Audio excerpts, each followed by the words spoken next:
में भी रखते हैं रक्षण के लिए। और आज क्या हो रहा है, हिंदुओं के घर में 4, 5, 6 मोबाइल रह रहे हैं, तमाम तरह के सारे साधन रह रहे हैं, परंतु हिंदू घर में चले जाइए तो शस्त्र और अस्त्र नहीं रह रहा। और इसकी आवश्यकता हमें है। हमें अपने धर्म के प्रति सचेत होना होगा। अपने अस्त्रों शस्त्रों का ज्ञान ये जो पिछली पीढ़ियों ने हमको नहीं दिया, मैं तो दोषी मानती हूँ, अपने आप को भी दोषी मानती हूँ कि जो हमको नहीं ज्ञान मिला वह जरूरी है कि हम अपने बच्चे को दें। और ये नहीं कि लड़कों को भी दें, लड़के और लड़कियों को बराबर रूप से हमको यह शिक्षा देनी चाहिए। अपने धर्म के प्रति गर्व करना चाहिए। इतना महान धर्म है। कोई धर्म होगा वो 400 साल पहले का होगा, कोई होगा 1200 वर्ष पहले का होगा, कोई बहुत पुराना कोई होगा तो 2000 वर्ष पुराना होगा, परंतु आपके श्री रामचंद्र जी का जन्म ही 5000 वर्ष पहले का है। हमारी तुलना किससे की जा रही है? हम पर लोग हंस रहे हैं, हम पर लोग हंस रहे हैं, हमारी तुलना की जा रही है। किससे करेंगे तुलना?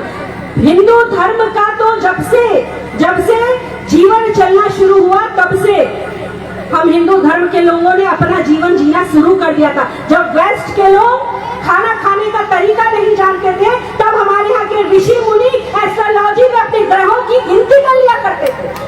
और आज हम अपने धर्म के प्रति इतने अचेत हो गए हैं कि हमें जात पात में हम बंटना।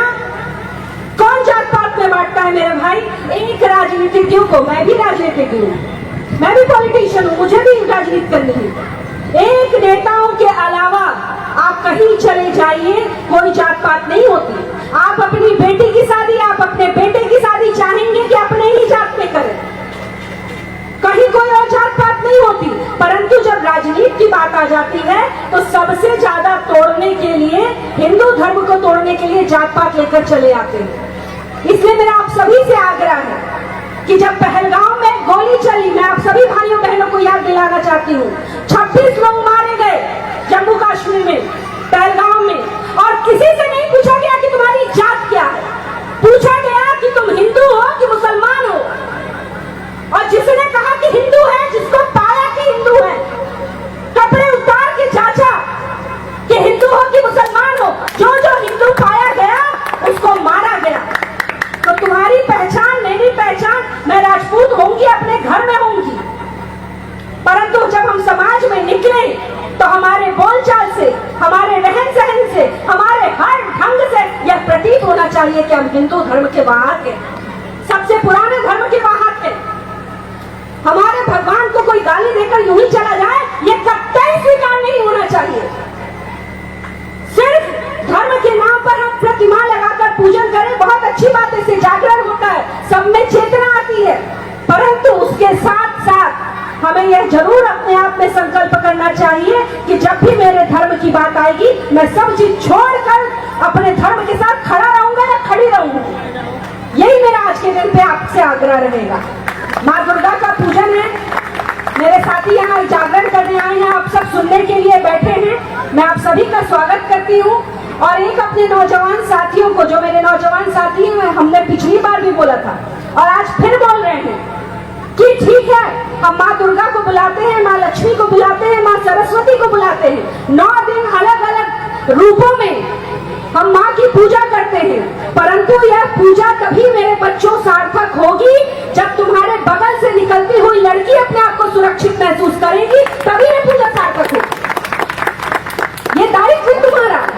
एक बहन अगर तुम्हारी कलाई पर राखी बांधती है तो ये अर्थ नहीं कि वही तुम्हारी बहन है, वह यह कल्पना करके बांधती है तुम्हारे हाथ में कलाई कि मेरा रक्षण तो तुम करोगे ही करोगे, परंतु रास्ते में अगर कोई बच्ची चल रही है तो तुम उसका रक्षण करो ताकि कोई भाई मेरा रक्षण करे।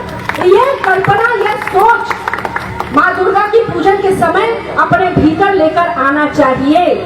अगर हिंदू धर्म का कोई भी बच्चा है और उसके सामने किसी भी धर्म की कोई बच्ची है, उसके साथ अगर गलत हो रहा है मेरे भाई, तो यही दशहरा का सही मायने है कि उस समय, उस वक्त तुमको शस्त्र उठाने की जरूरत है। यह तुम्हारा धर्म तुमको सिखाता है और इस शिक्षा को हमें और आपको कभी भूलना नहीं चाहिए। यही मैं कल्पना करती हूँ, मेरी माएं बैठी हैं, मैं अपनी बहनों से कहना चाहूंगी कि बच्चियों पे आप बहुत पूछती हैं 5 बजे के बाद, पूछती है ना कि बच्ची कहाँ गई, कहाँ रह रही है, किससे बात कर रही है। जितना आप पूछताछ अपनी बेटियों के साथ कर रही हैं, उससे कहीं ज्यादा पूछताछ अपने बेटों से करें कि तुम किसके साथ उठ रहे हो, किसके साथ बैठ रहे हो, तुम्हारी कंपनी कैसी है, या पूछताछ करें।